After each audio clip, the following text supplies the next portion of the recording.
It was a 13-year-old girl. She was gang raped. My blood was boiling. He'll show up, no. And then one guy she didn't say anything to and she just peed herself. Again, it's not super like high speed and sexy, but these are the people that need you the most.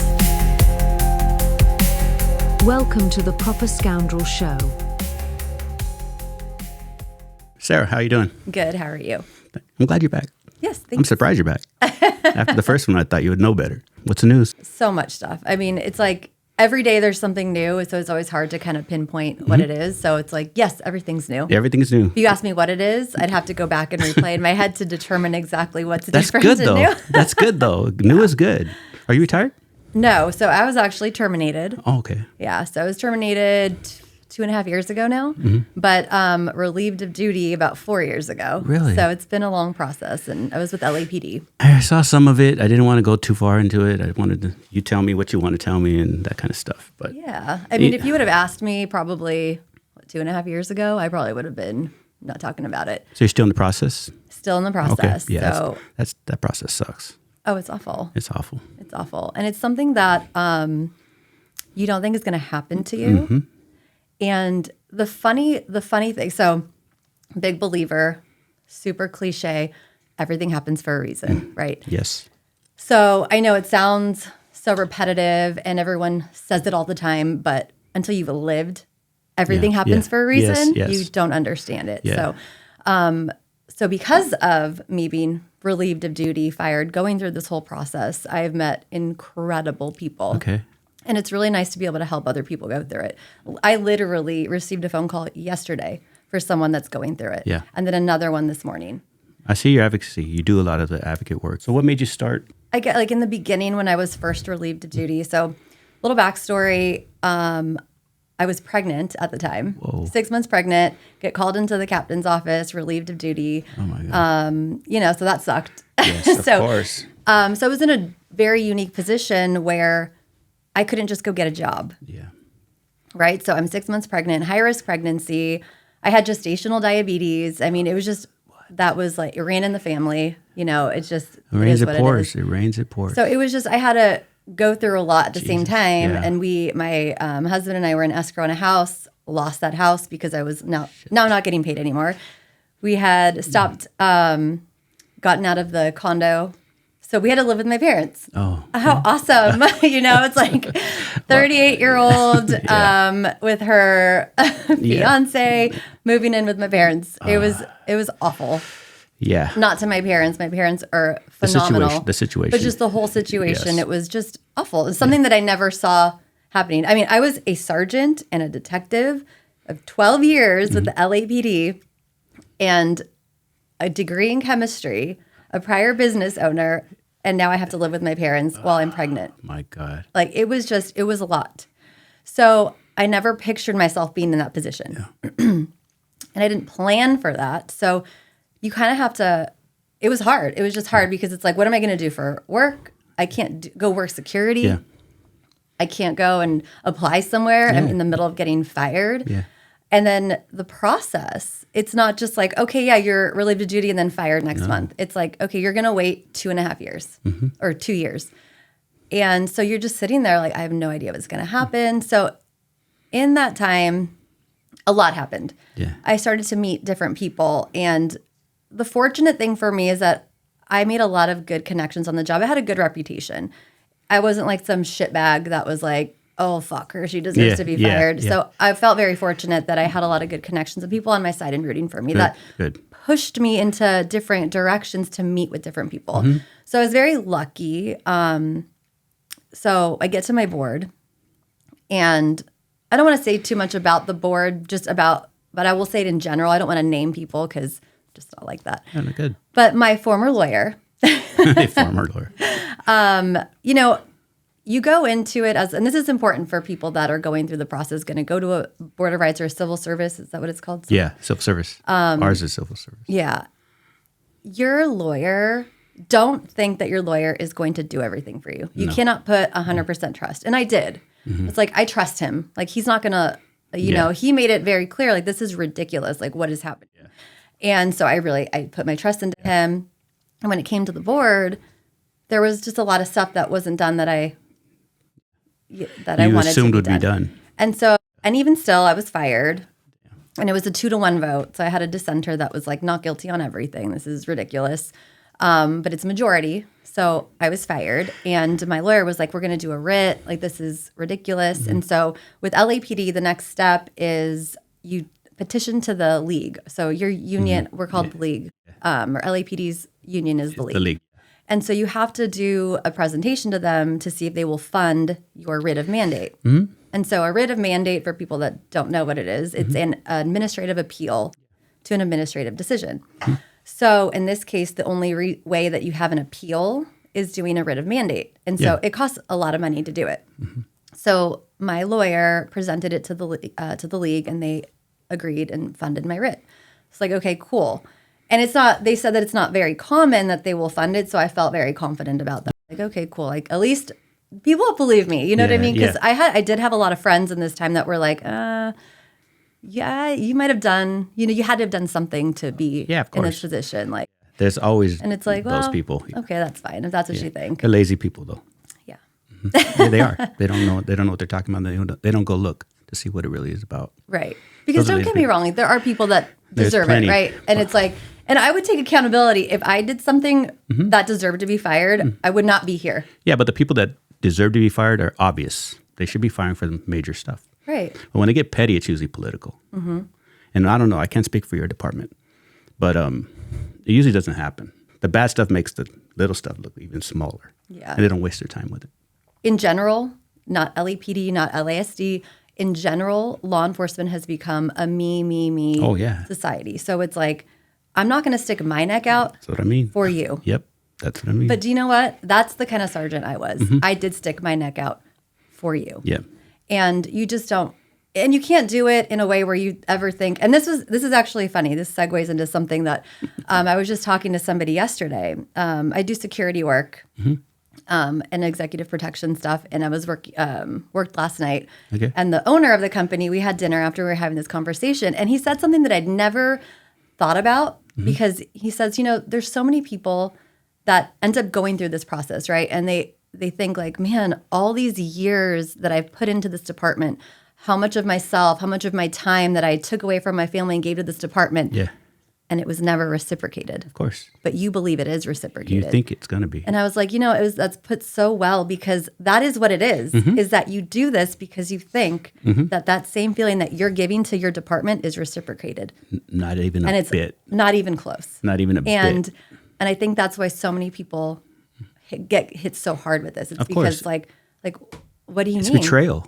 Betrayal. It's betrayal. Yes. I gave to you. It's just like any relationship. I gave everything to you. Whatever the relationship is, I gave everything, and you betrayed me. Yes. You're not going to back me in my lowest time, or you're going to come at me for something petty. Yeah. You should give me the benefit of the doubt because I've worked. I've said it here. You have 10 years of nothing, and all of a sudden you're fighting for your job. Yes. Well, what happened to those 10 years? Yeah. 10 years I never got in trouble, but this one force thing or this one shooting, you guys are making it seem like I'm some terrible person. How come my record doesn't show for itself? It should show that something happened this day that I couldn't control because I've done it right and I've never got in trouble and I never had any issues. But you're going to make an issue out of this. Maybe it's the issue. Maybe it's what happened, not me. Yeah. And it happens to everybody. Split second decisions happen all the time. Yeah. Command decisions happen all the time. I would rather a supervisor make a decision that maybe could not be the right one than not make a decision. Right. Because as a brass or stripes, we're all looking to you. I'm going to walk in and say, this is what I got, Sarge. You have to take what I said and assume I'm telling you everything. And then you got to make a decision that you hope will be right for the department and for the situation and the victim and the suspect. All this shit. You got so many people to think about. And I can't just, I don't walk away saying, oh, she didn't answer me. Yeah. No, she just said, do this. I love the person that can say, just do it and we'll figure it out. Or walk you through it. But the one that's wishy-washy, no one's going to follow you. No one's going to go to you. No one's going to respect you. No. So the people that make decisions, and I guess you have to assume that you're human. Sometimes we make mistakes. I made a million mistakes. Yes. Millions of them. Some of them I'm lucky to be alive because you're in the field for more than a minute. It happens. There's no, you're given no credit. Yeah. I have my credits up. I have all this credit. Come on, help me out. And let me use some of my tokens, but they don't. It's like you just were hired yesterday. Yeah. Well, it comes down to leadership. And, of course. it goes back to, I'll never forget this roll call. I had this amazing sergeant when I worked 77th. We were mid-watch, PM mid-watch. Sergeant Alanese. Oh my gosh, he was just the best. Like he could motivate the shit out of you. Yeah. I mean, every single roll call, you just looked forward to it. And he brings in, every day he would bring in a book. Like, have you guys read this book? Oh, nice. And whatever it was. I'm like, no. How cool is that? Yeah, it was awesome. You guys need to read this book. Outstanding. He was excited for you to go out and do the job. And he just like pumped us up when we were like ready to set the world on fire. I loved him. Perfect. And we had this discussion and he said, do you think that people are born leaders or can it be learned? And so good question. I was like, I was the one that, I always talk, obviously, like I'm a talker. Like I was the one person that was always like. And they go, wait, not you, her. Yeah, they're always like. Not him. I was the one that always like spoke at a turn it was like everybody wants to say something, but so they'll tell me to do it, So I was always that person. You're the spokesperson for the crew. Okay. Like, what are they going to do to me? Fire me? Oh, it turns out, yes, they will. I mean. That's a sad way to find out, but yes.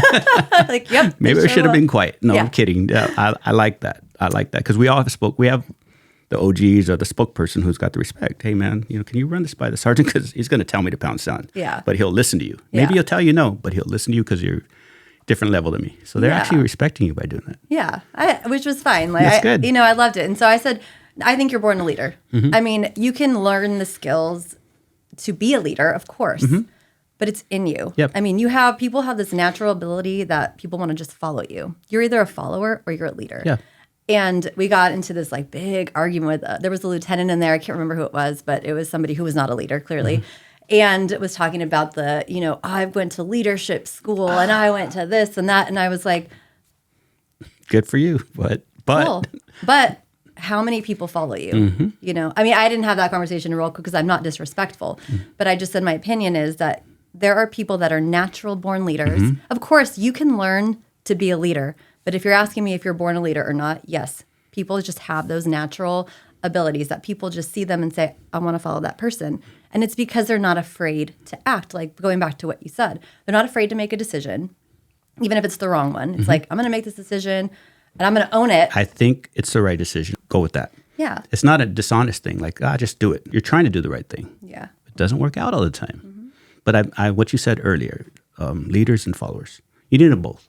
You need them both. You need captains, you need lieutenants. If you had nothing but leaders, it wouldn't work. Nothing would get done. Yeah.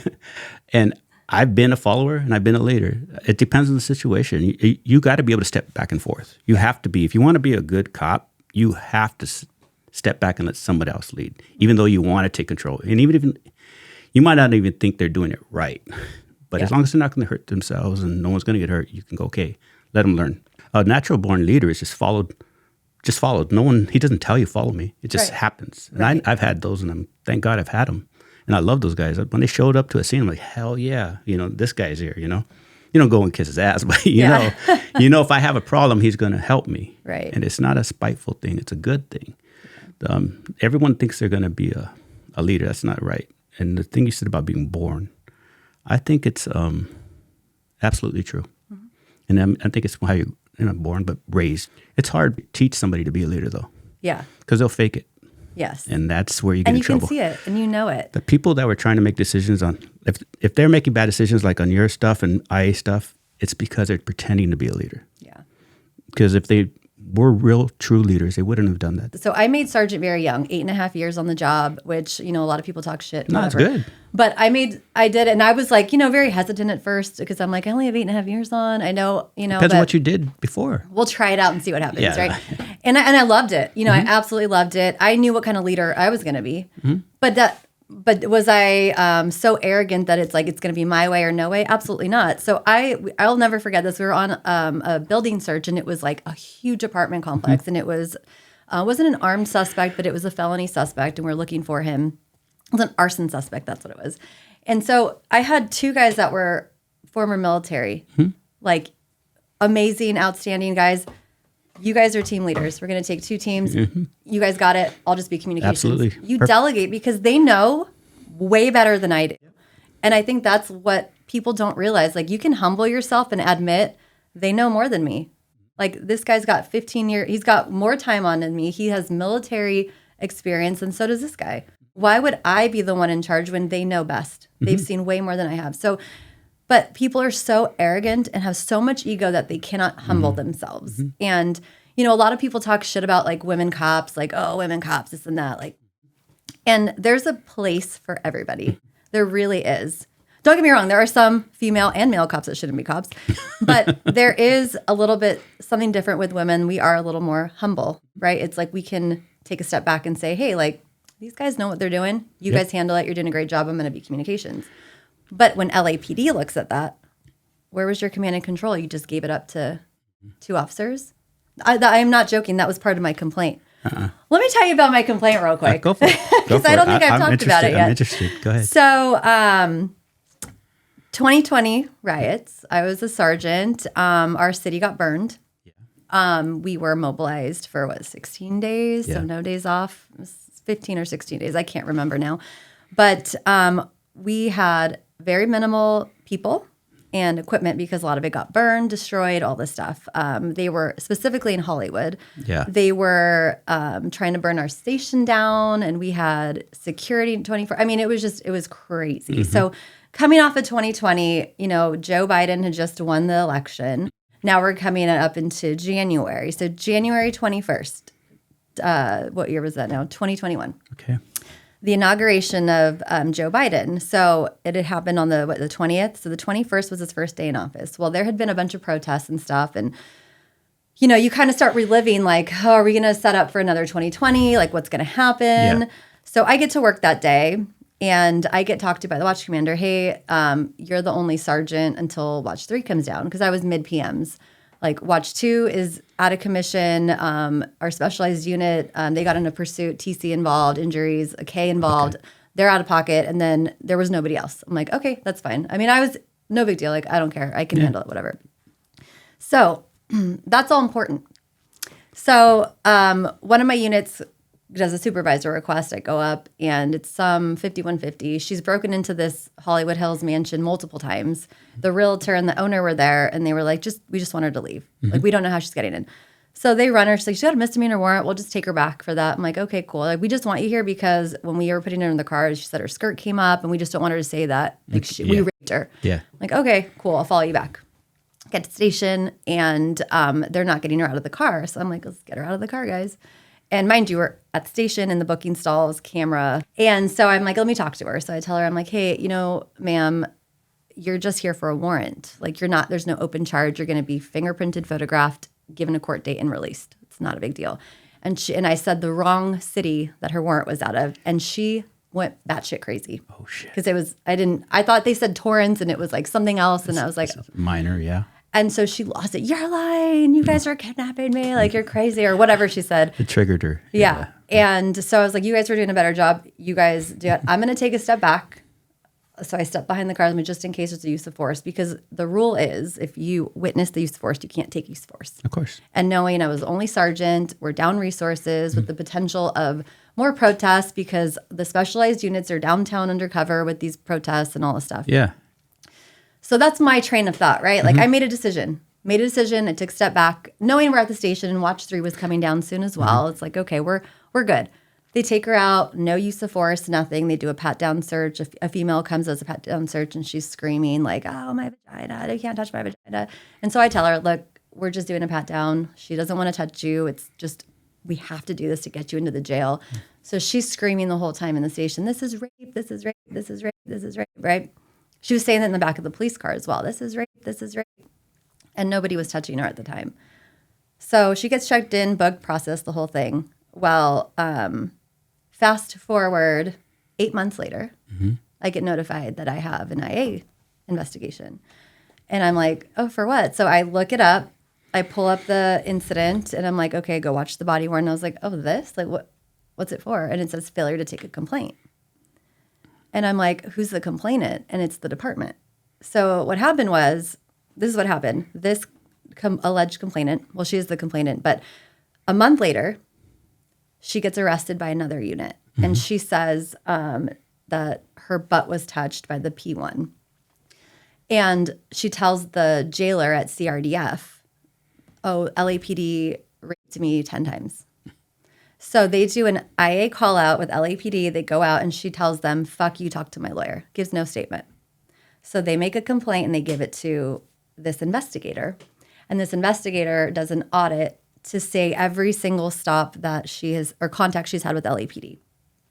Comes across mine and says, she said the word rape and that sergeant was there and didn't take a complaint. So I get a complaint for failure to take a rape complaint against the 2 officers. And additionally, he added in failure to maintain command and control because I took a step back when they pulled her out of the car. Oh, Jesus. So I'm like, okay. So mind you, this happened January 21st, 2021. I get notified August 25th, 2021. So it was 7 months later. I get interviewed in September. I get interviewed 8 months later. And so during my interview, I'm like, yeah, like I didn't take a complaint. Like she wasn't accusing anybody of rape. And I was there. She wasn't raped. She's obviously under the influence or mentally ill. And as a matter of fact, like she said it in front of the watch commander too. I wasn't the only sergeant there, you know? So as far as like the command and control, like, why would you step away? And I'm like, well, I made a decision. Like we talked about, like I made a decision to de-escalate.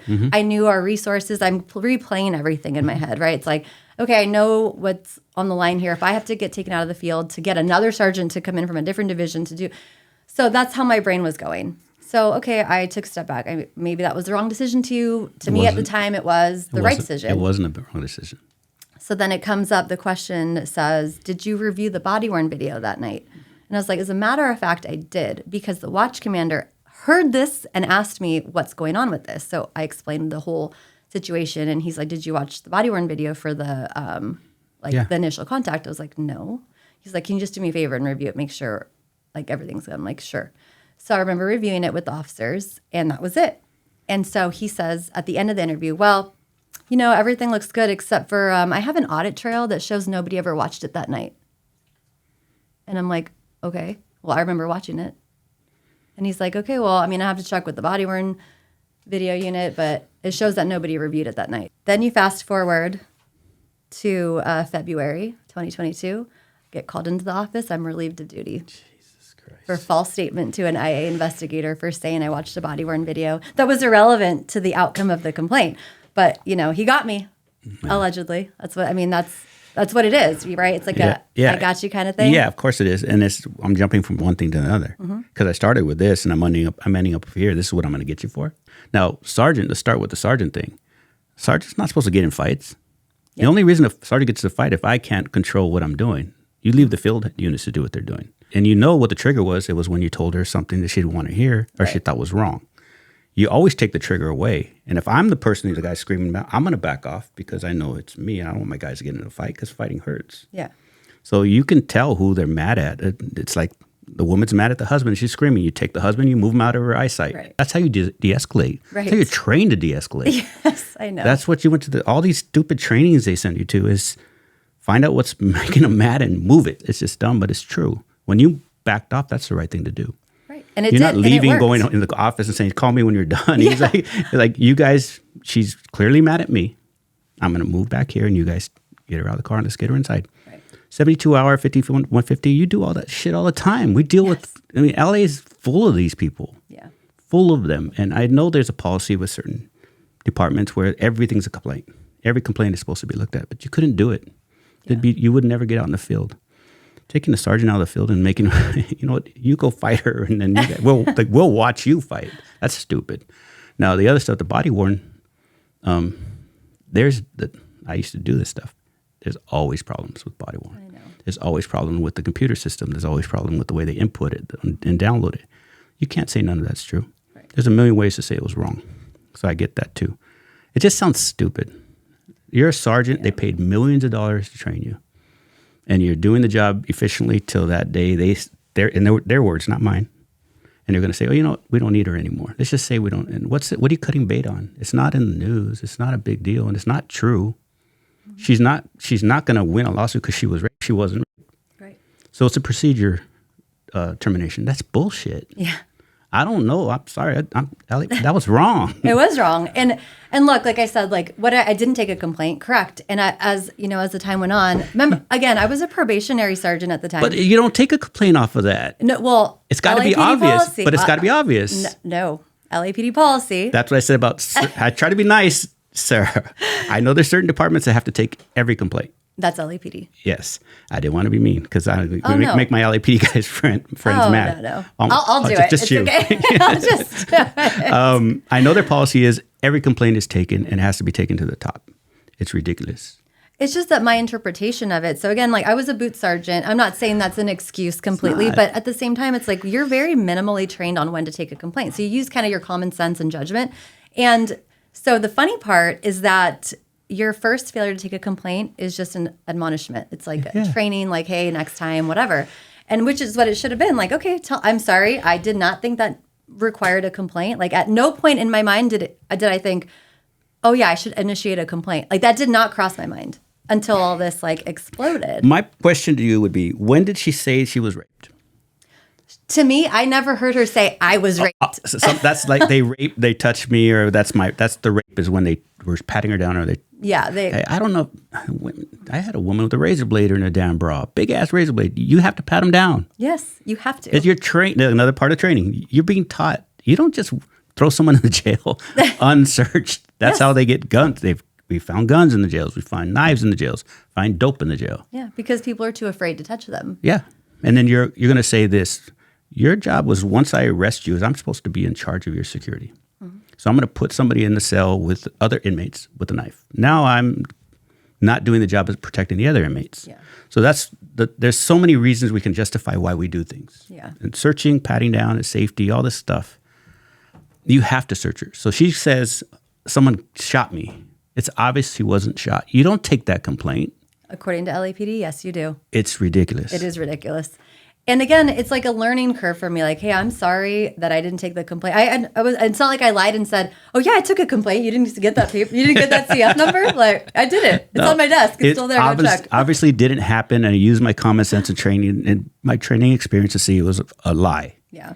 And we do it all day in the field. Every cop does it in the field 10 times a day. Yes. But because it's... Well, and here's the funny thing. It just drives me crazy. Here's the funny thing. Going back to the leadership thing. So you have these people making these decisions, right? Yeah. So like at my board of rights, for example.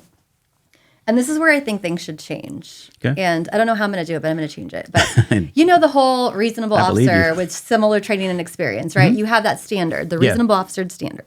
Mm-hmm. So when they bring a sergeant with reasonable training experience to come testify at your board, but he's never been in the field, how can you have that be the same standard? It's not the same standard. So one of the questions that they asked the sergeant, who I think had 6 months in the field on probation and then was in sight for the rest of his career, but that's neither here nor there. That's low hanging fruit. It's like how many pursuits have you been in, handled? OIS it. Like I'm going to say it. I'm not LAPD, so I'm going to fucking say it. That's the guy who will go in the room and do what they told him to do. Yes. So a yes man, he's a yes too sir. Too dumb or too naive to say, I'm not going to do that because it's wrong. Yeah. He's going to be the guy that goes, whatever he thinks he's going to be a lieutenant, whatever promotion he's thinking, or pat on the back, or he's a butt boy. He's the guy. He's the low hanging fruit. He's the guy who's going to just do what they tell him. Mm-hmm. And we all have them, and we all know who they are. Yeah. And they should have no weight. Yeah. They don't have any weight in the department. The deputies and cops know who they are. Yeah. And they're going to give them the weight to terminate somebody. Mm-hmm. I'm getting pissed now. I'm sorry. Oh yeah, no. But they talk about like the command and control thing. They say, so if you were in the field, would you ever step away from a potential use of force? He's like, absolutely not. I would never. He asked the guy, he said, a supervisor. A supervisor that was going to no testify on behalf, like, no, if you were in the field. I'm being sarcastic. What? Yeah, and he's like, I would never step away. I would make sure, blah, blah, blah, blah, blah. And I'm sitting here just like, I'm sorry. Have you ever worked patrol? Have you been a field sergeant? Because you can go work patrol for one day in 77th and Hollywood, wherever, and you go tell me what you would do. No. There's no such thing as that. They teach you in sergeant school, you're a supervisor now, you're not one of the guys. I'm sorry. Right. You are when you need them, but you are a supervisor. You're there to protect your team by making sure they're doing things correctly and not hurting themselves or hurting someone else needlessly. You're not, they tell you, I'm not a supervisor, I'm never a sergeant, but I know what they're trained to do because I know a lot of them. They're told to be good witnesses, basically. Yeah. You getting into something with her would have taken you out of it. You're done. Not even the fact that you're shorthanded. The fact that you're a sergeant in a fight and you're now probably going to hospital. Yeah. Because we all get beat up in fights. There's no way that's a thing. It's actually taught not to get into shit. Cops, sergeants always got in trouble for like pulling people over or stopping somebody, finding a gun. They get reprimanded. Like you're not a field deputy anymore. LAPD calls it a P4. What's a P4? So you have P1 is a boot, P2 is just a police officer, P3 is a training officer. A P4 doesn't exist. So it's like you are a sergeant, but you still want to be a cop. I get it. It's made up, It's code 3.5, code 2.5. I get it. It's a P4. What they were saying is that, just to clarify, so what they were saying is that because there was a potential, no use of force happened. Let's put all that on the record. And no rape happened. Nothing happened. Literally nothing happened. So no misconduct whatsoever happened that night, other than me not taking a complaint. So they're saying that because I stepped on the other side of the police car, that I was not in a position to be able to stop excessive force if it had occurred. These are all hypothetical ifs. So they were like, if they got any use of force, you would be directing. You should be like, hey, you do this, you do that. That I needed to be in that oversight position. And I said, these were officers that I had supervised for a year already. I knew them very well. I was the kind of sergeant, which again, I learned all these skills from different sergeants that I absolutely loved. And at Hollywood, you have two buildings. You have Hollywood, and then you have Hollywood South. Yeah. Which is just like a little substation where city council is and the gym is and Crow and all this stuff is in there. And when we had the time, I would get like the dummy guns and different people, and I'd say, instead of roll call, we're going to meet over there and we're going to do some training. Good. So we'd go through like MAC-TAC scenarios or foot pursuits, and we would, we'd be on a frequency and just like, okay, you're going to communicate here. We're going to run through it, and then we're going to judge each other. Like that's what we're going to do. And so we would do a lot of that stuff. So I knew exactly who knew policies and who was squared away and who needed the extra supervision. These two officers were super squared away. They knew their shit. Like they were good. And we were at the station. Yeah. It's not like, again, like you said, it wasn't like we were out in the field and I was like, all right, guys, well, I'm going to go get coffee. I'll see you guys later. Let me know if you're going to use force. Like it's a secure environment. It's just it's a de-escalation. And again, like this part of the complaint isn't even a big deal. It's an official reprimand or a training issue. And so is this. It's just the whole fact that you wanted to get me for something to fire me. Mm-hmm. But it's not fireable. And it's like, that's not a fireable offense. No, the false statement is, though. The false statement is like the kiss of death. The body cam thing, I've been in there. I know the system. Taser, it was Taser, I believe now it's Axon, or it's Axon Taser, one of the two. I haven't been there in a while. They were just figuring out how to download it. Yeah. So none of that shit worked. Even the bridge fucks it up. Because, you can take I've been in there where the bridge has got the wrong time and date. Yeah. Well, I've learned a lot about Axon, believe it or not. We can compare notes. Yeah, I've learned a lot just about the system and stuff because, again, I'm not an expert. I don't work with this stuff. You will be after you're done. Oh, yes. Mm-hmm. And it's not much to know. It's not scary. It's not scary. It's not much to know because I did that field for 12 years. Yeah, but there's like... It's easy to figure it out. Yeah, but like the whole, like every time you plug in your camera, there's an upgrade. Not every time, but when they have updates. Mm-hmm. And what I was explained by Axon, they said, it's funny because a lot of issues that come from the cameras are because they're not updated. And he's like, if you don't update it, the software in like 3 months, it's like 3 years. I was going to tell you, I was going to give you some advice. Go after the update because that's where the glitch is. Yeah. It's always the update is the glitch. Yeah. If they didn't update the software, first of all, updates are to fix things, bugs and stuff. If you didn't get the update and one of the bugs was timestamp or the actual frame rate, you're not gonna. It's like the gun we use to get speed. If you don't calibrate it, it's not right. It's not gonna work. Right. And they break all the fucking time. Yes, I know.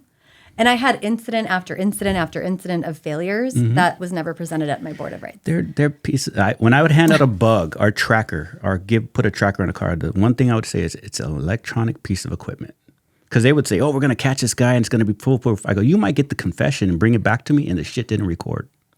It's an electronic piece of equipment that you can't rely on. Yeah. It's not foolproof. They're not even close because they're made to be. I mean, we beat the shit out of our equipment. Yes. And cops, we bust Look everything. look at every broken. shop. You walk into broken. a shop and it looks like somebody ate the steering wheel. You're like, what did you do here? The steering wheel's broken. The radio's broken. Everything's the radio that you put on your mic, that antenna falls off. It's just, we beat the shit out of stuff because we don't own it. We don't care. Yeah. Guys just throw it, It's just horrible. We're horrible. But imagine firing somebody over a piece can't. of equipment. Like, you're going to take the credibility of a flawed system over me. And mind you, I didn't mention this. One of the officers in his IA interview said, I remember her asking me to watch the video that day. And they said that he was lying too. No. And I'm like, wait a minute. No. So this is the best part. So after going back to the beginning of the writ of mandate, so during this process, I got to meet, his name's Mario Munoz. I don't know if you know him, but he runs the Blue Ribbon Foundation. No, I don't know. And he helps people, literally it's a nonprofit organization. He's amazing. And I met him when it was too late, basically. He was like, I wish you would have, talked to me before this. I would have done Got X, ahead Y, of and it, Z. yeah. But he's like, but I'll help you. He's like, you need to, the first thing you need to do is fire your lawyer. And you need to do the writ yourself.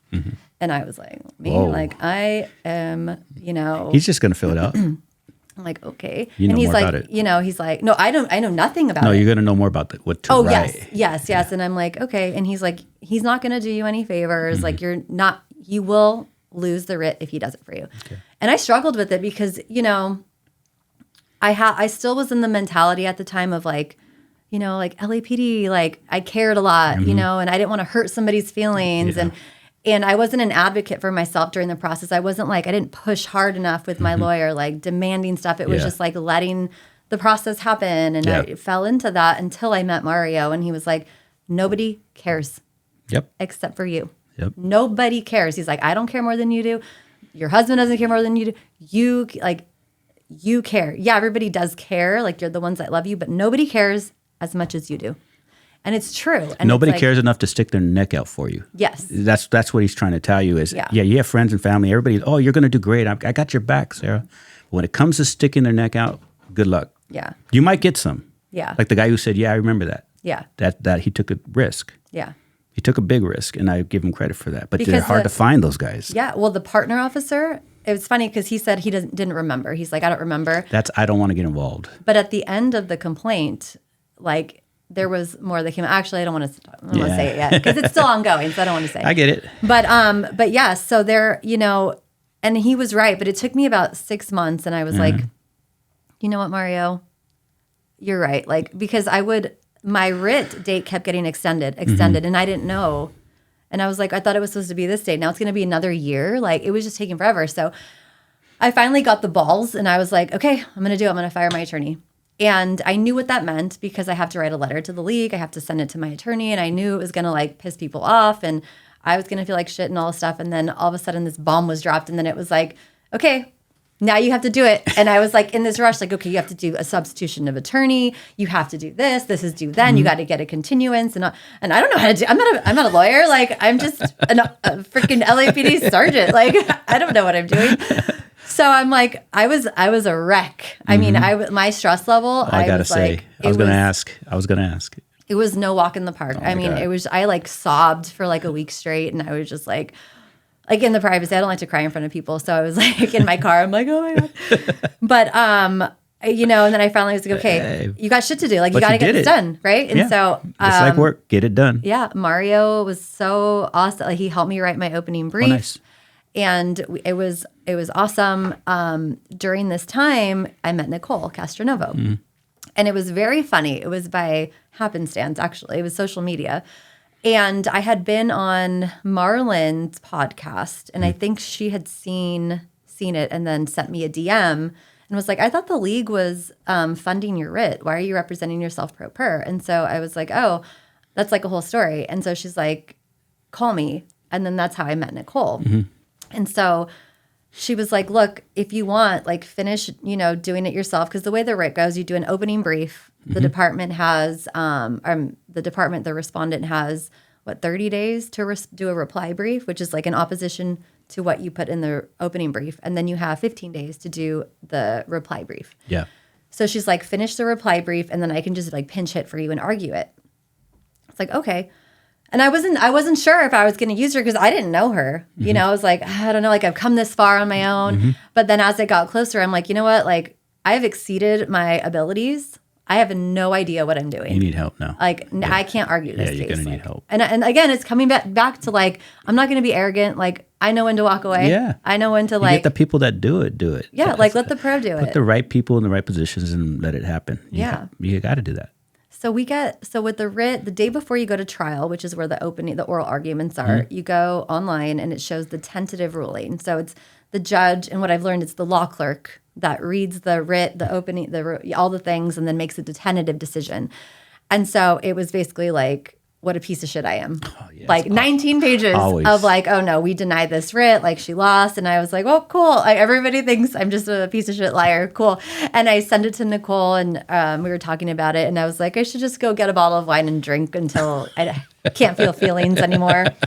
And she's like, no, I'll never forget this. She's like, saddle up, we write it done. This isn't over. I was like, okay, got it. So we stayed up on the phone, like we were just going back and forth and like planning out like all the flaws. She's like, no, like get your shit together, get your head right. We're going to do this. And she told me, she's like, what we're doing is setting a really good record for appeals. So we go in, it's almost impossible to overturn a tentative ruling. So she's like, I'm just being honest with you. You're probably going to lose, but we got to set a good record for the appeal. I'm like, okay, cool. So she goes in, we get there, and, my husband was with me and a couple friends that came to support. And it started off just awful. Like the judge is just like, I was just like, oh God, like this is going nowhere. And it goes from that to the judge, like, I'll never forget this. He I don't have my son. He takes his glasses off, puts them down, and he's like, okay, wait a minute. Can we all agree here that nothing happened? He was like blown away like that. Like, I have never felt such relief. I was like, oh my God, like somebody saw it. And I just was like, so it went from like, just, what a piece of shit I am, to like, wait a minute. Why are we here? Yeah. Exactly. And so he's like, well, so I still don't understand 100% like the court proceedings, but basically he said, because he's like, I'm going to chalk this up because she was pro per and didn't put like the proper things in her opening brief, but I'm going to throw her a bone here and I'm going to remand it back to LAPD. Okay. So basically he changed his mind, which is like impossible. Mm-hmm. And I go back for a new board of rights for LAPD because he's like, there's certain requirements and stuff like that. So that's where we're at right now. So Nicole performed a miracle, and I would never have done what she did. And she's a badass. Oh yeah, no, she's crazy. I've talked to a lot of guys. Good. Yeah, a lot of guys, and what she's done for a lot of guys in my department. She's kicked ass. Well, see, here's what I've learned about lawyers. Like, I don't like them, and I really don't like, because except for Nicole, because lawyers, it's like you're like another number, right? It's like LAPD. It's like, okay, like, thanks for sharing what your thoughts are, but I'm going to do it this way because I know better. Yeah. That's how my experience has been, right? Nicole's like, tell me your thoughts. Mm-hmm. Tell me what you're thinking.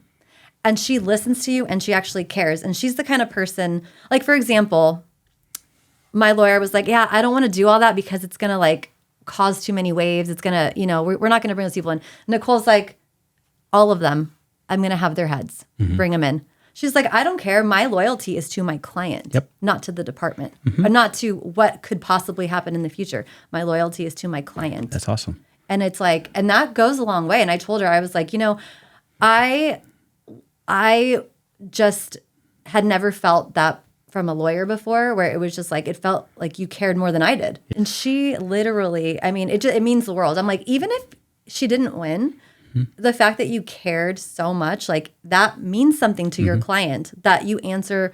Like, you might answer my phone call like maybe in a few days, but you answer. Or like you respond in a few days, but you respond. And you take the time to put your client first. And that's... You weren't alone anymore. Yeah. It's like, especially oh my gosh. pro per. I'm like, Jesus Christ, you're pro per. It was hard. And again, like, I had, like, Mario did help, but he has other cases too. I'm not, you know what I mean? It's like... Pro per is defending yourself. Yeah. You're defending yourself in front of all these Ivy League lawyers. Yeah.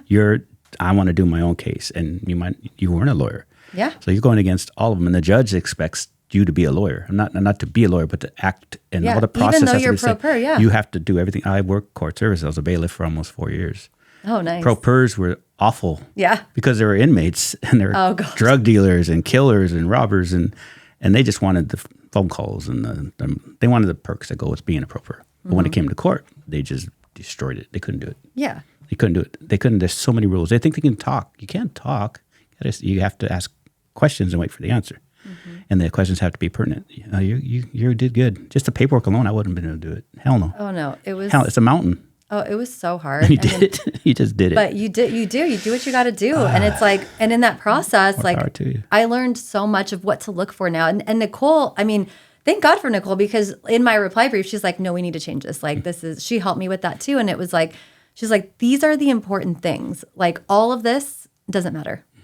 And so you start to like get an eye for like what matters and what doesn't matter. Yeah. And so it's really, again, going back to the like, everything happens for a reason. I can tell you, I mean, that's why I come on these and talk about it now. It's because the people that reach out to me, I've had probably close to 50 people now. Good. Like DM me on social media and like, hey, I just got relieved of duty. Hey, I was just fired. And I had pretty thick skin on the job anyways, but nothing like it is now. I mean. Oh, God, yes. There's something about getting fired and humiliated that does something to you mentally. Yeah. You know, I'm preaching to the choir. No, you're not. Because I'm a little fish in a big ocean. I have one subscriber is loving what you say. He keeps coming back. It's a big thing. I'm pissed at my department for certain reasons. You're pissed at your department for certain reasons because it's right and wrong. I want them to do good. I'm proud of where I came from. I'm thankful for my 32 years. I'm grateful for what it provided my family. Yeah. But it's disappointing. Yeah. Because I believe in right and wrong, and that's very, very easy to figure out to me. Once you get the job, you should be able to fit into it. And the reward is the faces and the thank you from them, not from my department. Yeah. It never was, hey, Sarge, thank you for thanking me. It was the kid who thanked you, the mom who thanked you, the husband who thanked you. That's the cool shit. That's the cool shit. And the kids waving to you when you drive by. Yeah. I ate that shit. I fucking loved it. Oh, yeah. I loved it because you feel like you're doing something important. It's corny as hell when you say to another cop, like, you're weak. No, dude. It was awesome. Walking into the place and the kid comes up and wants to talk to you. I love that shit. I'll tell a real quick story. We went to, I did 11 years at OSS. So, you know, after the warrant, the whole team eats. Yeah. And whoever's late's got to buy. Yeah. The stupid stories. We went to Johnny Reb's in Bellflower, maybe 12 guys. And only ones in the room, but father and a son sitting in a booth, and we're sitting at the long table. And we go to pay, and the waitress says, "No, it's already taken care of." Remember, I told you there's 12 of us. Mm-hmm. And I'm like, what the hell? He's got to pay. He was late. Yeah. No, it's bullshit. He's got to pay. And it's like, no. And she goes, "I'm not allowed to tell you." But she kind of looks over. There's only one other booth taken. And his little boy was standing up at the booth facing us. So his dad was facing us. So he spun around and he's just looking at us eat. Mm-hmm. And we didn't notice him. We're, talking shit. Yeah. 12 cops after a warrant. We're talking shit about the warrant probably. And we look over and go, oh shit, his dad bought us all breakfast. That's pretty cool. Yeah. And she goes, but I'm not allowed to tell you. So everybody gets up and, oh shit, that's bullshit. We want to pay. She goes, no, it's already paid. It's done. So one by one, we're still like half kit, threw some shit off and we're walking out. A bunch of dirty asses. And that little boy his eyes were like a picture, like a postcard. And he's holding onto that boot, like just looking at us and looking at us. And everyone who walked by shook his hand or high-fived him. And that little boy is like, he's the most excited person in the world. And the dad just looks at it, keeps like nodding. And I tell that story, I go, that's why I do it. Those great moments. Well, it's funny because whenever you do an oral, you have to, like at the end, they'll, for LAPD at least, it's an oral. They would say, tell me one thing that you wish that would be different on your teams, which is like your rap sheet. And then tell me one thing that you're most proud of, right? Mm-hmm. And so my most proud of story, and it's like, it's so random. And like, you have like commendations and like, all these great things. And I'm like, what I'm most proud of is there is a thank you card in my package that was taken down as a commendation. Yeah.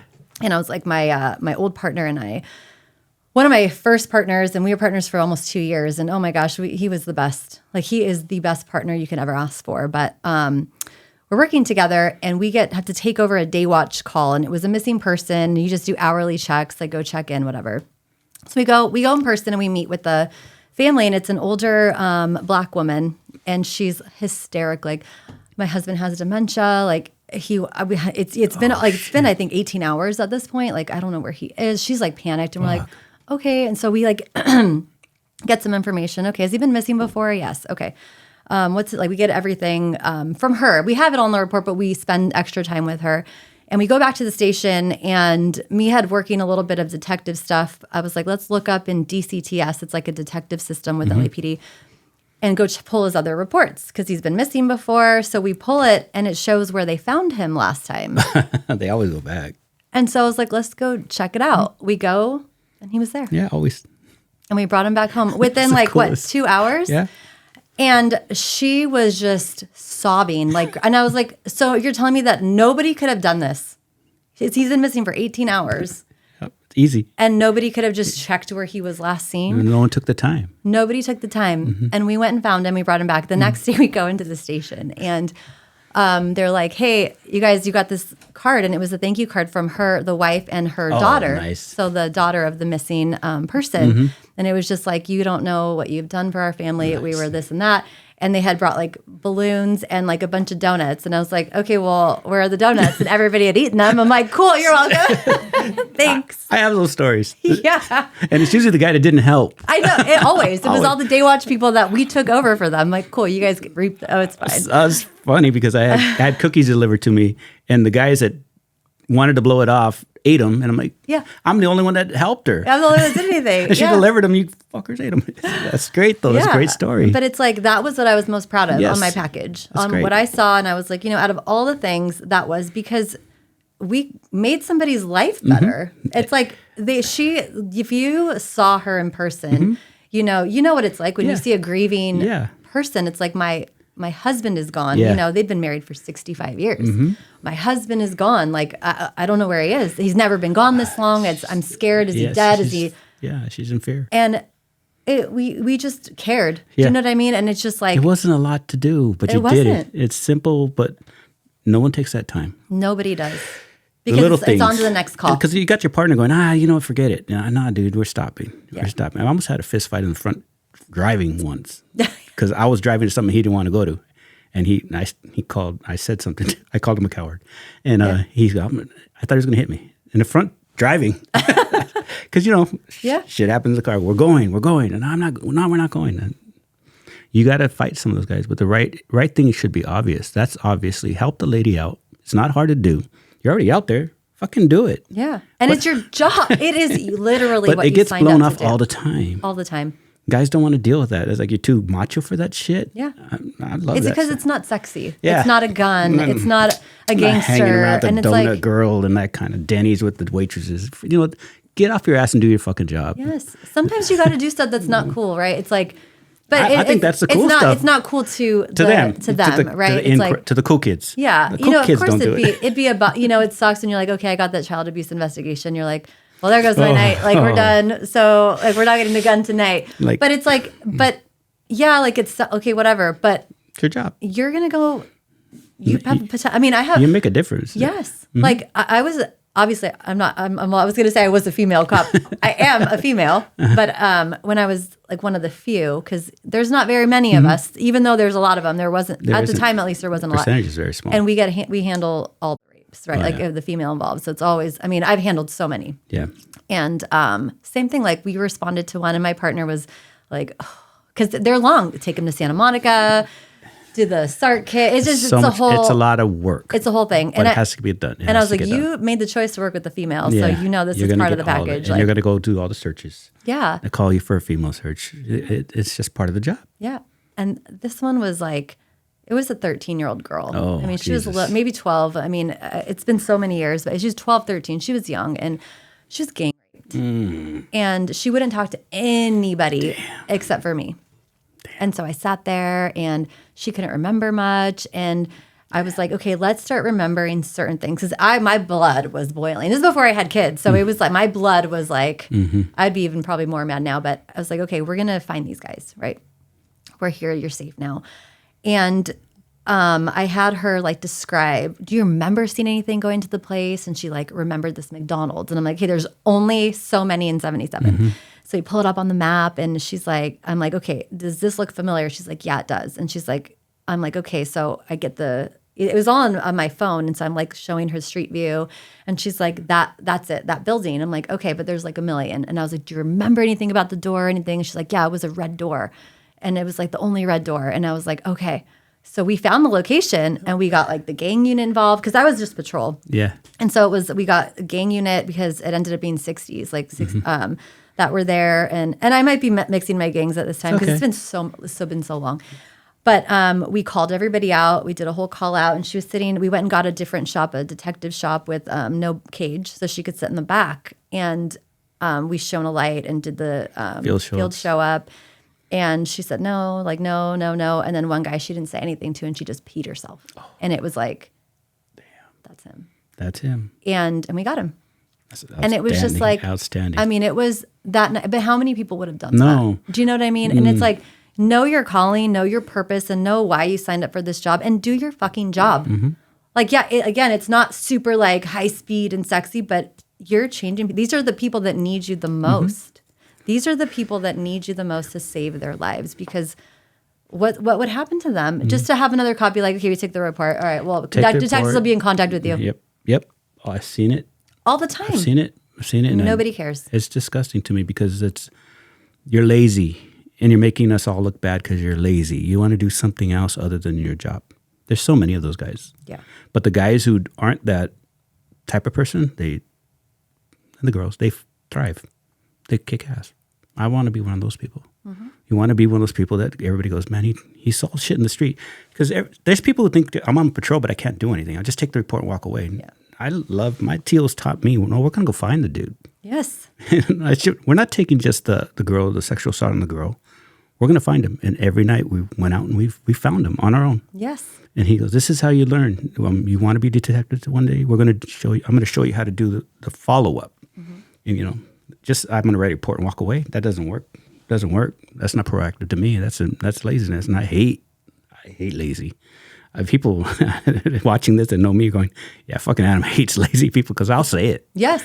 But you know what's so sad? So there were times where we would be doing all this, me and my partner, and we'd get talked to by the watch commander, when you guys going to clear and go handle calls? I'm like, I'm sorry, we are handling a call. Mm-hmm. But it's like, but you have that pressure from the department, from the watch commander who's usually can't handle a basic radio call on his own anyways. But it's like, get back out there and handle the radio. Like, why are you spending all this time? Let detectives handle it. It's like, because you are so disconnected from your community and from the reality of what goes into police work is that you're making all these decisions because you don't want any calls to drop because you don't want to have to answer to stuff in CommStat. Mm-hmm. That's what this is about. If that little 13-year-old doesn't rank to me, there's something wrong with you, dude. 100%. She's the most important person on earth right now. Fuck your stupid call for someone lost their dog or stole a potted plant off your balcony because that's all they are. They're stupid calls. The priority is always going to be my call. I got to go back to something before I forget. The convalescent home? Mm-hmm. Okay. I love convalescent homes because those people are cool as hell. They are. We had a convalescent home where I was at, and there's a certain man that always disappeared. Same thing, and that's why I said, they knew where we were at. Oh, he's probably at Target because they had a diner. They had the diner. In the old days, Target had a little diner where you could eat. Mm-hmm. This one did. So he'd always walk out of the convalescent home. He's not supposed to be leaving. And he'd go to the diner because there's a cute little girl that did the serving. And he would just flirt. Yeah. But he was in his 90s, I think. The funny story about that, it was that I went back. And it was for someone, and something happened where I went back, and it must have been someone passed, and they were doing something of investigation. Maybe it wasn't natural or something. I don't remember, but I was there. And I asked the receptionist, I said, what happened to Mr. So-and-so? I wish I could remember his name. It was Roberts. Mm-hmm. I said, oh, Mr. Roberts. He goes, oh, Mr. Roberts passed away. Oh, shit. Aww. That sucks. She goes, don't be sad for him. And I said, well, why not? She goes, she says, I have 60-something residents, 40-something are females, and the rest are males. But Mr. Roberts is the only one that could still perform. And I said, what? Excuse me, I'm sorry if I'm being crash. And I said, you're kidding me. She goes, no, at his age, he was the only one that was still able. And I said, well, he must have been popular. She goes, every night he spent a night in a different room. And I said, she was cool. She's telling me the Yeah. story. So I said, so he died a happy man. She goes, absolutely. And I said, did he have a smile? Just tell me he had a smile on his face. She goes, he had a smile on his face. Good. That's legendary. I said, Right? I mean, that's they should have a legendary. plaque on the wall for the man. I said, he was a World War II veteran. He was just a badass. And I would, pick him up and then he would talk to me. Hey, Deputy Cordova, how you doing today? I go, hey, mister, how's the kids? And I had to pick him up like once a week. Yeah. Because of my RD. He would do it every day. I love those stories. Yeah. I love good people, good stories. And he was a legend in the war and in his convalescent home. Yeah, it's crazy. So impact, having good times, making people laugh, making people feel comfortable. Because everybody's scared of you. Yeah. They think the bad cop is never going to go out of their mind. So they expect to meet that same cop every single time. Yeah. Well, it's funny you say the scared of you thing. Again, going back to the same partner, he's turned me on to a tradition where our first Christmas working together, he was like, he's like, bring some gifts if you don't mind. And I was like, okay, just like some toys. I'm like, okay. I opened the trunk of our shop and he's got a big Santa bag. And so I put some toys in there. And he's like, I like to do this every Christmas. I like to just find families walking and then give them gifts. And I was like, How cool is that? Fucking love this. That's like right up my alley. They should have had a hat. That would have been cool. Oh, he did. Oh, no way. No, he brought 2 hats. Don't worry. He brought 2 hats. That's outstanding. So, but what's his name? Freddie. Freddie what? Romero. Oh, Freddie, good job, man. I know. Good I job. haven't talked to him in a while. I need to reach out to him, but he's one of the best humans I've ever met in my life. Good man. And so we'll never forget this. We see like a husband, wife, and these 2 little kids, like a Hispanic family. And he's like, that's a good one. So we pull over.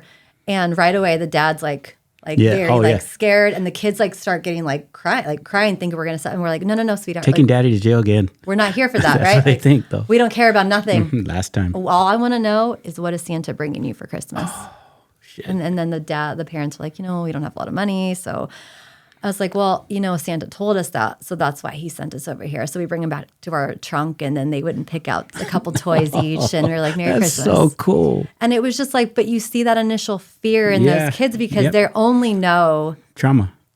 Yeah. And it was so, it was the best. I was like, I want to do this every day. Yes. Like, can it be Christmas every day? It was just the best. Especially your personality. You want to do it all yeah. day. I'm like, I want to give all the toys to everybody. And throughout my career, we did stuff like that. We'd come across like a troubled kid or a hard family. And one of my last Christmas at Hollywood as a sergeant, we came across a troubled kid. He was like a skateboarder who like hit a cop with his skateboard. And we didn't he was little. He was like, I don't know, 9. And so it wasn't a big deal, but we had to take him back to his mom. And his mom's like, I'm struggling and this and that. And so my officer, actually, we were talking and I was like, just throwing it out there. Maybe we can like get him a gift or something and take it to the family to kind of make that. And he was like, Sarge, I love that. And so he like got the whole watch. Nice. The whole watch to pitch in. And we got him like a brand new skateboard and a helmet and all this stuff. And we went and like, I have a picture of it still. And they wanted to take like a picture. The kid was like, can I take a picture with you guys? And because he had nothing but negative experiences with cops. And when you do these things and you share it with other cops and other people, and you just get one person to be like, I want to do that too. We can do that?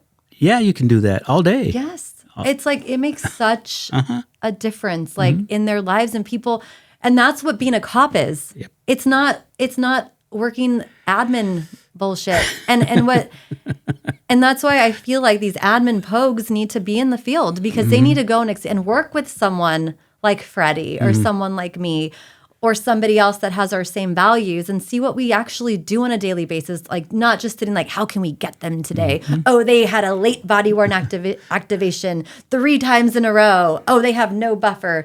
We're going to get them days. It's just go back, like ground yourself and remember why you came on this job. Go look at these people's faces and the impact that you can truly make on someone. I got to believe it's on purpose though. I got to believe if we make the job so hard for these guys, they won't do any job and we'll leave everybody alone. We won't get anything. Just make cops stop working. Yeah. Well, that's what it is now because you have such a disconnect. It can't be for no reason. It has to be to shut you guys down.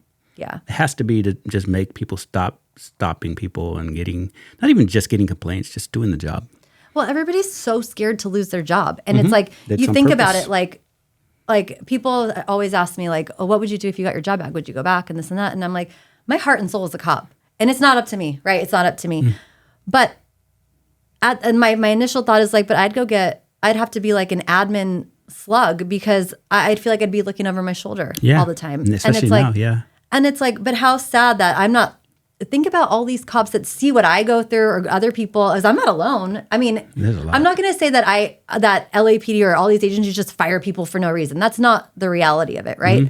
But people do get fired for no reason. It happens. It does happen. Yeah. But people see that and they're like, oh God, like, what if that happens to me? I'm not going to go in the field. Why would I go in the field and risk that? I don't want to get in trouble. And they're not scared of doing their job. It's not that. They're scared of the department. They're scared of the department. It's like putting a petty crime on a criminal in the street. It's not going to keep. It's not going to stay. We didn't do anything. We didn't help anyone.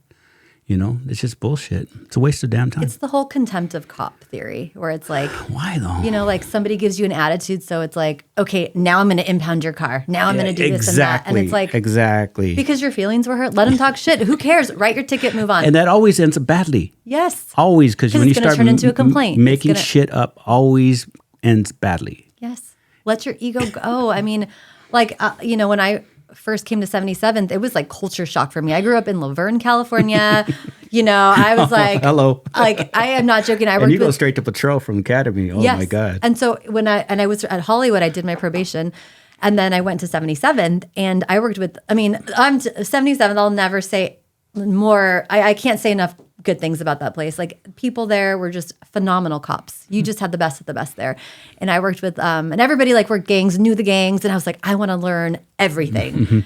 And I'll never forget this.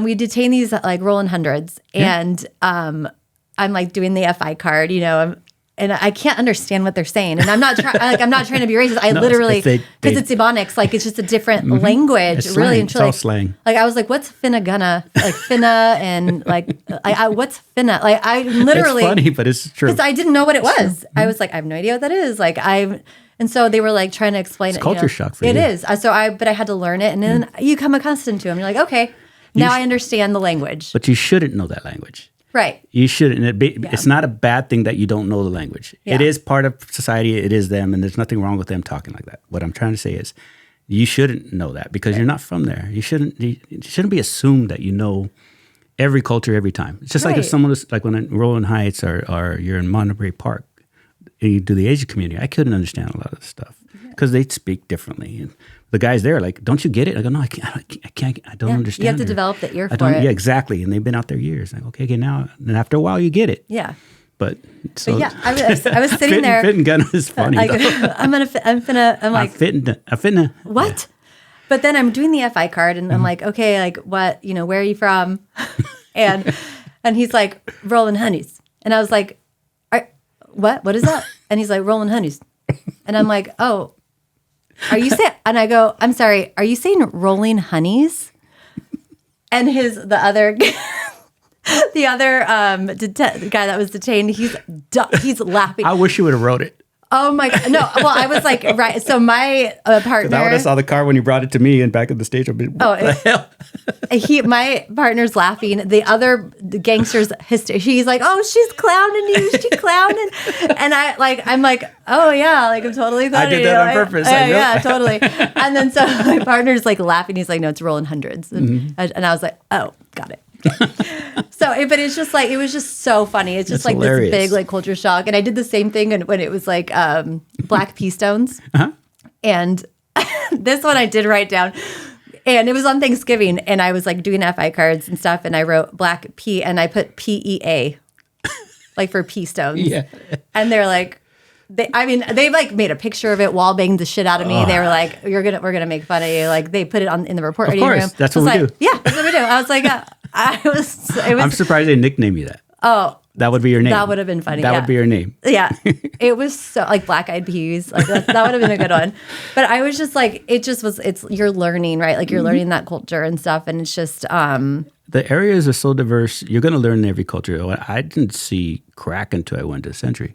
Yeah. But I saw meth and coke and heroin, because where I worked, there was no crack. Yeah. And we had all the dope, but for some reason we didn't do crack. And then when I saw crack, I go, oh, That's crack. Yeah, I was embarrassed to go, I never worked around it. I've never used it. So I was like, no, that's just crack. Seen it in pictures. Yeah. It's not embarrassing. It's just, it's just a fact. You got to learn. And that's what the job is, though. It's like, it's cool. You're learning, and then you start to like connect people, and then people get to know you. And, And I grew up in the ghetto. Yeah. I grew up on 76th and May. Oh, yeah. So 77, Firestone Station was a block from my house. Yeah.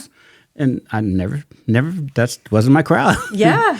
So you're coming from, Glendora, or those people that come from the nicer areas, it's fine. I know when I worked up in Azusa Canyon, or Azusa, it was all meth. Mm-hmm. Everything in that area where you're at, where you're from, is meth. Yeah. It is, because it's just tweakers. They don't do crack. Yep. You might get an Azusa heroin addict, but you know exactly who he is. Yeah. He stands out like a sore thumb. But it's meth.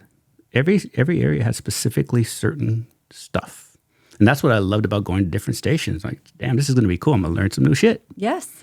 It's fun. It's not a bad thing. It's great. Yeah. And then you take that and you learn it very well, and you teach it to the next person. Yes. And it's just like, and it actually was like so beneficial to me, because you would recognize patterns in people, and you would stop the same people, and then you would develop a rapport with the gangsters, right? It's like you're not friends with them. No. But you got this rapport. And there was like on, what was it, H-rays on the east side, they would always be posted up in this alley. And me and my partner would go by, and we'd always like, hey, what's up? Talk to them, detain them, because they're all on probation. We know them all. And they'd be like always hitting on me. Like, at the time, my last name was Dunster at the time. I was like, oh, Officer Dunster, where your man at? Like, they're always hitting on me. And then this one day we drive by, and none of them talked to me. And I was like, someone's got the gun. We hop out, sure enough, a pursuit. And it's just, it's like you learn these different things about them, right? And it's such a good experience. Everybody needs to work the South End. Like, everybody needs to work a busy division. Ghetto stations. They need to. Yep. Because you see face to face. It's got to be mandatory. Should be mandatory. And then it's also, when you have this rapport with them, they know you're not just targeting them for no reason. No. It's just like, because you don't always jam them. Yeah. And they don't always run. And you learn stuff like you're talking about talking. The one not talking has got the strap. There's a lot of shit you learn. Yeah. And you don't go, hey, I know you got a strap. You figure out, how am I going to get him? Because as soon as I make a move, he's going to run. Yep. I love that shit. Yeah. I loved it. Get and OSS. I loved it. I would have done it for free. Yeah. Oh, yeah. You would have times where you're like, I can't believe I get paid for this. Yep. Like, I can't, I loved coming to work. And so it's like, when I reflect back, it's like, man, I miss the job. I do. It's just so fulfilling. It was just such a great time. It's a front row seat to the greatest show on earth. It is. I said it yesterday. I said, I really miss having something from beginning to end. I missed the whodunit to hook. Solving it. I missed it. And you can't do that anywhere else. Nothing gives you that satisfaction. Because you're going to take a really bad person that thought he got away with it and put him in jail. And then the victim's going to be happy because they're like, I can't believe you found him. Yeah. Because it was nothing, not even a color of clothing. Yeah. And those are great. Those are a certain type of guys and females that like that. And you couldn't make them not do it. Yeah. It's a drug. It's a high. Fuck, the chase is great. Yeah, you just want to dig. I remember because I would be pissed because we couldn't serve the warrants on some because they were something fortified or sophisticated weapons, the rib. And I want to hit the house, but I got to give it to SCP. Like, I'm sitting there by the CP going, God damn, I want to go in and get that guy so bad. Yeah. And then they come out, I'll go for it, and I run in there like, you want to see him on the ground still hooked. Yeah. Yes. It's so satisfying. Mm-hmm. Especially if you've interviewed him and he's like cocky, and then you go, I'm going to get you. Yep. Love it. Yeah. So I know that part. But the other stuff can go away. I hate that shit. Yeah. The good stuff that you wanted to do, they took it away from you. Hopefully it works out for you. Yeah. Hopefully. If it doesn't, then, I've got There's always plans. a plan. Always a plan. There's always a plan for you, for me, for all of us. We don't know it. We might not agree with it when it's happening, but we've all had plans. We all have problems. Yeah. But they're not going to stop you, and they're not going to stop me. They're not going to stop anyone that's got the heart and the will and the faith. Yeah. What are you doing now? So now I do a little bit of everything.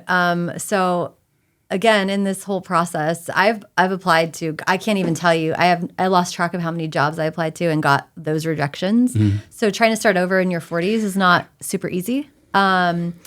So I got my real estate license, Oh, good. 3 years ago now. Nice. And so that first year, 2023, I did pretty well. Like it kept me afloat. But it's a constant struggle. I don't enjoy real estate. I'm just, gonna throw that out there. Like I do it for friends and family. Yeah. Or if like somebody that refers them, like, hey, take care of this person. Okay, fine. But like, I'm not a salesperson. That's not my jam. Like, I don't like to, we had to do initially like cold calling and all stuff. And I was just like, no, I can't do this. Like, because I don't like it. I don't like it. And if somebody tells me I don't want to sell my house, cool.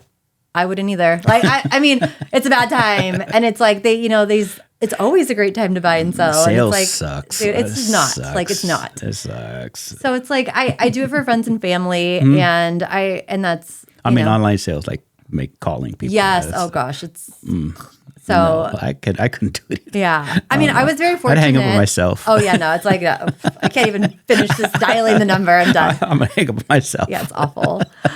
But I was very fortunate because a lot of my clients were former LAPD cops. Okay. Like, so people that I worked with, people that I supervised, and they, referred me to their, other people. And so I started for a while there. I was doing, it was called But I Live Right There. Okay. Really? I actually have an LLC. It's called But I Live Right There. And I would say like when a cop like buys a house with me, I give him 10%. I know the joke. That's why I'm laughing. I don't want to make. It's so funny, and that's why I did it because I was like, every cop gets it. Or there's so many. I told somebody you should write a book on this stuff. Somebody said I had homicide in there. He said, yeah, he died. He died right there. And I go DRT, and he just looked at me. I go, sorry, dude, you don't know that one. It's DRT. Yeah, he dead right there. Because I'm not going to make the accent, but it's. Yeah. He's dead right there. Yeah. Yep. But I Live Right There is a good one. And you said it a minute ago. You said what happened was. Yeah. And I went. See, it's like second date. Working 77 for so long. You were talking. You said what happened was what happened was because everyone in the street is what happened was I'm wearing my brother's pants and that's where the dope is. It's like and I Live Right There is he's in the back seat. He's like, but I live right there. Yeah. Let me go because I live right there.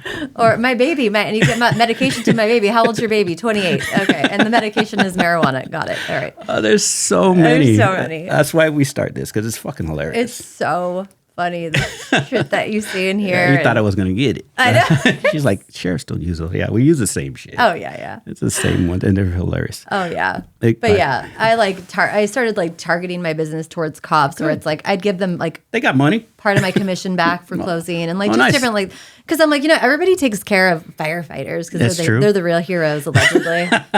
Everyone loves a firefighter. Yeah, you get a cool dog. Nobody does stuff for cops, and then as time went on, I was like, like fuck everybody, dude. Like I'm done. Like I'm just. Like, why do I try? Like, you know what I mean? Yeah. It's just, I don't really mean fuck everybody because I probably am like the nicest person and I give people a million chances all the time. But, But yeah, so I still do real estate, but I just do it for friends and family and like if somebody wants me to do it. But then I do like security and executive protection. That's cool. And then some investigative work and stuff like that. So you're PI?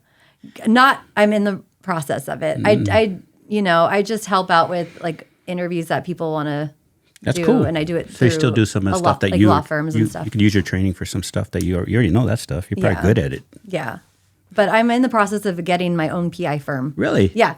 Nice. So I just have to take the test in like 2 weeks. That's cool. Because I don't have enough on my plate right now, but because I'm actually in law school too. No. So that all motivated me and to That's awesome. It's great. Hard. That's it's hard. Great. The first semester was, I honestly have I look back and I'm like, I don't have no idea how I passed. That's great. Don't have any idea how I passed the first semester. It's great. It's great. You're not lying on the bottom of your shower pan in the fetal position crying. You're working. You're doing things. Yeah. And that's what they want. Yeah. They want you to give up. Of course. That's what you keep telling me 2 years. They pushed it. They're just stalling you out, hoping you get over it and just walk away. Like, when Beto, I can bring him up again. But half the guys from the guy in trouble at Rampart just stop fighting. Of course, because you want to move on with your life. You can't pay your rent. You can't pay your mortgage. You got to go find jobs. And then when they said, "Oh, you can come back," and I want to go back to that. Yeah. Because why would I go back to a place that just slammed the door in my face? Yeah. And I think, this is very cynical, but it's probably true. I do think that they hope that they stress you out so much that you die.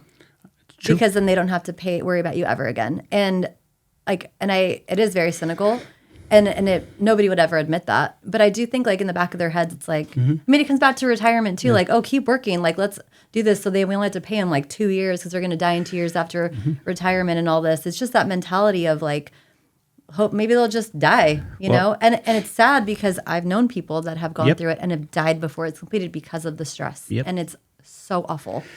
I'm going to say something. I've been in the other side of it where the internal stuff, we do ICIB stuff where I used to work, the criminal stuff, the bad, the hurting people on duty, girls and kids and all that stupid shit. I've been there where it's money. And then it becomes the lawyers saying, well, we can do more because they're getting paid a lot of money just to drag your case on. Because they have tons of these cases. So they want all these cases. There's no reason for them to disavow it. They're getting paid every day. Hourly is outrageous. Yeah. Every filing they do, they charge an arm and a leg. Why would they get rid of it? Yeah. You've already gone. So there's not like you're on the bricks and you're sitting at a desk where someone's saying, what do we do with her? She's in our face. We can see her every day. They moved you out. Yeah. So that's even harder to get you back in because now you're out of sight, out of mind. If they would take away the monetary part of it, you'd have been back already. Oh, yeah. They do it on purpose. And it is a financially motivated thing for attorneys. And that's why, I mean, looking back, I've said this before and I piss off a lot of people. But I would not pay into like a department's legal. I would save up my own or pay into like FOP or like something else. But I would every single day hire my own attorney that cared. And it's funny, before I met Nicole, I was like calling different lawyers around to see, because I was still in that whole process. I was like, I don't know if I could do this. I don't know if I have the capacity to do this. And I met a female, she was a female attorney that worked, represented LASD. I can't remember her name anymore.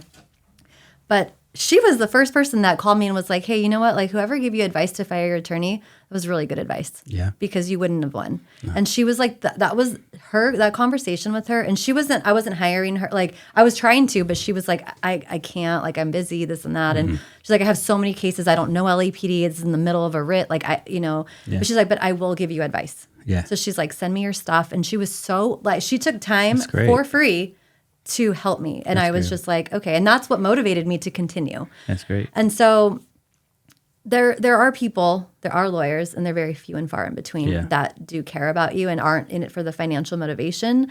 But it's very rare. Yeah. And it's like one of the things that I realized was like an LAPD attorney, I don't know about the other attorneys, but I only know LAPD specifically.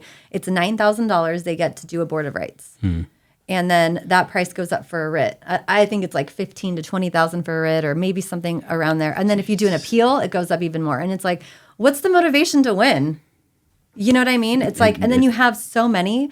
And I don't want to sit here and like talk shit about the lawyers. I know it's coming off that way, but I don't blame them 100%, but I blame the department because they are overwhelmed and overworked, having to do all these nonsense fucking complaints that they don't have time to invest into the people that really deserve their attention. You're generating complaints. Like, I am telling you, when I say frivolous complaints, it goes back to the original example when they talk about taking complaints. I'm going to butcher it because it's been so long now, and I've tried to put LAPD out of my mind for a little bit. But they say this is how LAPD complaint taking, like how you have to be as a sergeant. So we had a woman walk into the station and said that officer stole her ovaries. Like, do you take a complaint or do you not take a complaint? And they're like, you had to take a complaint because she's accusing them of a crime. We know she didn't lose her ovaries or whatever, but you have to take a complaint. And so that's how I feel bad for the LAPD. Yeah, but they go back to that example where it's like, so you're telling me someone's gonna hire a lawyer to represent them, take that time away, and they're gonna get paid, what is it, $175, $250 an hour? Yep.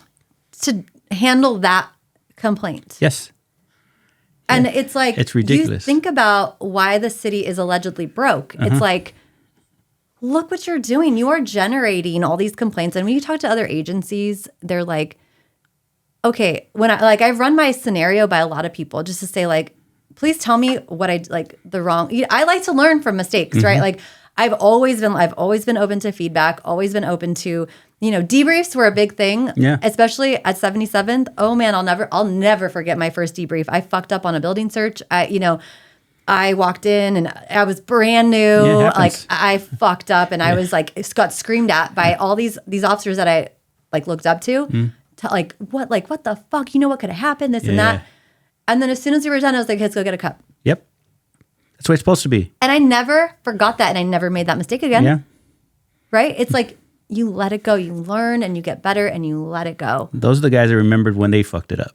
Yes. And that's the way it's supposed to be. No one knows everything. Everybody started out stupid. That's my deal. Everybody came out here stupid. Yes. And you're going to leave more stupid. I'm kidding. You come out with some semblance of intelligence. You do. Yes. But to slam somebody and crush them so they you never did it? Nah, that doesn't work like that. Everybody screws up. Yeah. And if you live through it, great. But you try not to, what happens? Yeah. There's no TO that everybody looks up to that didn't fuck up. Everyone does. Yeah. But and I've never claimed to be perfect. Nobody, I mean, it's funny though, but those people sitting in those, those ivory golden towers, man. Yep, they think their shit don't stink. Yep. It's like, oh, I would never. No. I would never. No. And it's just like, well, you haven't been in the field. How do you know you would never? There's common sense too, and there's right and wrong. You don't even have to be in the field. You just have to be right and wrong. Like the judge said, nothing happened. It's like what I told you. I go, she didn't get raped. She didn't. This all. Why are we here? Oh, it's the. You moved the goalpost. It started with what she said, or it started with getting her out of the car, and it was tactics. You backed off. They thought you should be part of it, and then they went to the fact that she said something or whatever, and then they went to the body cam. They're just figuring out how do we keep her going, I'm sorry. I've been in the room when the guy who got something, like he's new to the unit and he gets a case and he goes, "Why is this person being investigated?" And they're told to carry it. Like we talked about at the beginning, and I'm pushing it again because I think that's the biggest problem. Your case is sitting on someone's desk. It's in court, but there's somebody that sees it every day. And it's on a stack. And they're not the person who started it. I'm going to push it because I'm trying to explain something to people without giving away names. It's the same in every department. So that stack has the people that they were given from the pre-lieutenant or person that filed. And they're told to carry it. Man up and just get rid of it. Just dispo it. Just say, this is bullshit. Bring her back. Give her a freaking retraining, and then she's done. We can get. Why do we need to drag this on? She's a good sergeant. She's good at her job. We trained her. Let's do it. I wish those guys would just go through the stack and, okay, yeah, this one's a good one. We got to keep that one. Yeah. But get rid of the ones that they were told to carry. And because the person that carried the shitty cases are always started by a disgruntled person. It's not a policy thing. What you did had nothing to do with the department. It had to do with somebody. Yeah. It had to do with somebody. And this is the facts. There's somebody who's got to stick up his ass for you or the time of day or his ex-wife left him. There's somebody who started this shit. They do it all the time. Yeah. I genuinely believe that the department looks at me like she's a lying piece of shit. We're not going to keep her. There is somebody that could be talked to. There is someone who could, maybe it's two people. There is somebody with some stars and bars that could go downstairs and say, man, what are you doing? I know the truth here. This is bullshit. I think the biggest thing is that people's values are wrong. I mean, especially with the police department. It's like, so you ask like brand new, why do you want to be a cop? That's a question in your oral interview, being a cop. Yeah. Why do you want to be a police officer? I want to serve people. I want to help people. The same thing they all say. Yeah. And it's like, okay, so let's pretend like we're talking friend to friend. Why do you want to be a cop? It's because, I want to wear a badge and a gun and I want to get paid well. I want to be, I want to be in charge of the diversity, equity, and inclusion. Like, I want to be, I want to work IA and fire cops. Like, so nobody says that in their oral interviews, but they don't say the truth. Their values are wrong because people come on and they are chasing that carrot. It's like, what's next? What's going to benefit me? Instead of, if people put God first, can you imagine the department that we would have? It would be great. Your job as a police officer is a selfless job and is to serve the community. Yes. And keep them safe. It's not because you want to get the most arrests or you want to be the badass cop, you want to get promoted. It's because you are here to serve our community and make it better. Mm-hmm. Yeah. I'm so happy to meet you. Yeah, me too. I met you for 10 seconds the other day, and I messed up your name. Oh, that's okay. It's okay. No big deal. I was so embarrassed. I go, how did I fuck that up? Oh, that's okay. I respond to everything, so it's fine. But I'll never forget again. Thank you. And I'll come back and see me again. Yeah, I will. How about your podcast? You still doing it? So I am ready to go. I've got my first client nice. or person that's going to come on. But there's like a couple names that I'm going in between. I'm leaning towards After the Storm. Okay. And it's going to just be about like resiliency. Okay. You know, just people's stories. Send me links. I'll post them up. Yeah, definitely. I'd like to help. Yeah. I would love to help. Anything you need from me, just send me a link. I'm retired. Yeah. I mean, I kind of am too. But forced. I'm waiting for phone calls. Please call me. Please call me. No kidding. Yes. No, I'm busy. I got a lot of shit going on, but I love to help, and I'm thankful that you came out here. Yeah, absolutely. I know Thanks for having you me. don't have to, and I appreciate it. Yeah, I appreciate it. So thank you for coming out. Thanks. You take care. You too.